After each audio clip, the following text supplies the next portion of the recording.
जनता नीतिमान, राजा शक्तिमान और नीतिमान, इस प्रकार की वो व्यवस्था थी।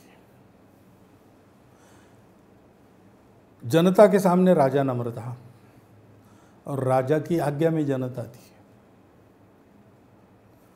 यानी लोगों की चलेगी कि राज्य की चलेगी, ऐसा सवाल नहीं था। राज्य कहता था लोग जैसा कहेंगे वैसा, लोग कहते थे राजा जो बताएगा वो। और मुख्य यानी चोरी चपाटी ये बात नहीं थी, नीतिमानता थी और उद्योग परिश्रम उसकी कीमत थी। श्रम को आदर था, सम्मान था और अपने परिश्रम से जीने की प्रवृत्ति थी, तो समृद्धि थी। अपने यहाँ श्री सूक्त में लक्ष्मी नहीं है तो क्या लक्षण है? तो एक है क्षुत पिपासा अमला ज्येष्ठाल अलक्ष्मी, यानी रोग, भूख, प्यास, ये एक लक्षण है। दूसरा है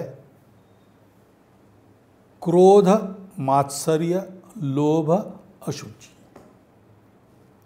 गुस्सा, आपस में लड़ाई, एक दूसरे की ईर्ष्या, किसी का भला हो गया तो उसकी टांग खींचना, भेद की प्रवृत्ति, स्वार्थ की प्रवृत्ति, और अशुभमति और अशुचि, अशुचिता है ना, अपवित्र, अस्वच्छता, ये सब अलक्ष्मी के लक्षण हैं। ये सब नहीं थे, इसमें भरपूर लक्ष्मी थी।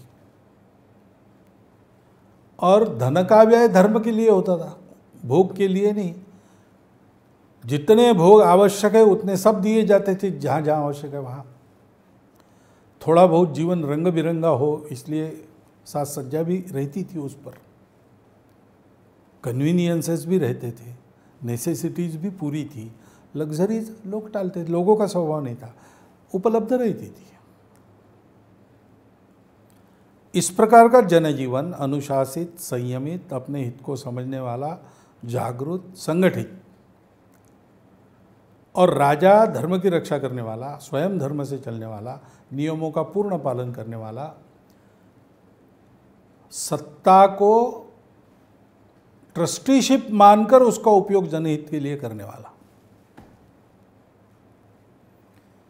यानी राजा बोल रहा था कि वो ये राज्य आपका है, आप करो। पिताजी के मन में यही था, वो तो हमारी माताजी के कारण आपको जंगल में भेज रही, लेकिन वो चले गए, मुझे राज्य आया है, माताजी का भी आग्रह छूट गया, तो मैं आपको कह रहा हूँ वापस चलो। और कहते नहीं, मैंने वचन दिया है ना। अब ये दोनों सत्ताधारी है, राज्य की लालच किसी को नहीं। आखिर इसको वापस जाना पड़ा तो वो राम की पादुका रखकर उनको सिंहासन पर रखा। तो राजा ऐसे प्रजा ऐसी, ये राम राज्य था।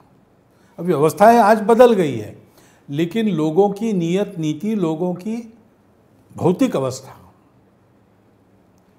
और राजा की नियत नीति, राजा की भौतिक व्यवस्था, मुझे राज्य की, राज्य शासन में जितने लोग हैं, और इस बीच जो प्रशासन है वो भी, ये इन तीनों की जो क्वालिटी है वो क्वालिटी हमको लानी पड़ेगी। उस क्वालिटी को राम राज्य कहते। उसके परिणाम ये है कि रोग नहीं रहते, अपमृत्यु नहीं होते, कोई भूखा नहीं, कोई प्यासा नहीं, कोई भिखारी नहीं, कोई चोर नहीं, कोई दंड देने के लिए कोई नहीं तो दंड क्या करे, वगैरह वगैरह। ये सारी बातें परिणाम स्वरूप है, लेकिन उसके मूल में राज्य व्यवस्था, प्रशासन व्यवस्था और सामाजिक संगठन, इन तीनों की एक प्रति है।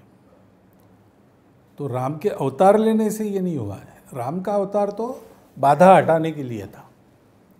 समाज की यह स्थिति थी, इसलिए बाधाएं हटने के बाद ये सब हो गया अपने आप।